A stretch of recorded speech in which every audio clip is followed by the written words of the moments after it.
आज दो बड़ी खबरें हैं जी। एक तो नवाज़ शरीफ साहब की सज़ा की मअतली 8 हफ्ते के लिए, और उसके बाद भी एक ऑप्शन खुला है कि वो पंजाब हुकूमत से रब्ता कायम कर सकते हैं अगर उनको मज़ीद इलाज मुआवजे के लिए ये सहूलत दरकार हो कि उनकी सज़ा को मुअत्तल रखा जाए और उनका इलाज जारी रहे।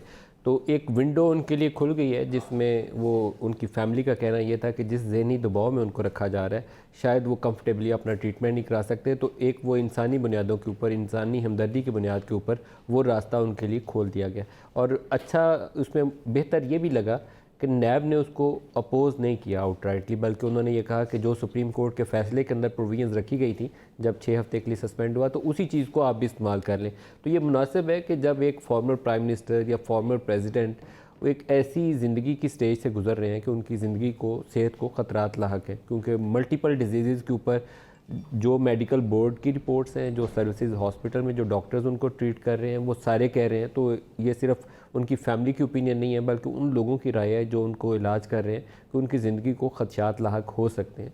तो उनको ये सहूलत मिलनी चाहिए, मुनासिब है। और बहुत अच्छा हुआ कि इसमें नरमी दिखाई गई, कोई ऐसा रवैया अख्तियार नहीं किया गया कि उसको अपोज़ करके कहते हैं कि नहीं दोबारा जेल में डाल दो, हम तो ऐसा नहीं करने देंगे। तो वही चीज़ फिर बाकियों के लिए भी मिसाल बन जाती है। और दूसरी बड़ी ख़बर वो मौलाना फजलुर रहमान का चलता हुआ, आगे बढ़ता हुआ आज़ादी मार्च है। सक्खर और कराची में बहुत बड़े नंबर्स उनके देखने में आए। अब देखना ये है कि लाहौर से जब वो इस्लामाबाद की तरफ अपने सफ़र का आगाज़ करेंगे, क्योंकि अभी मुल्तान से वो लाहौर पहुँचेंगे, फिर लाहौर से उन्होंने पहुँचना है इस्लामाबाद, और उधर से पेशावर से उनका एक तवक्को ये है कि काफ़ी बड़ी तादाद में एक काफ़िला या रैली जो है वो इस जलसे में शिरकत के लिए 31 अक्टूबर को इस्लामाबाद पहुँचेगी। वो नंबर्स कितने होंगे?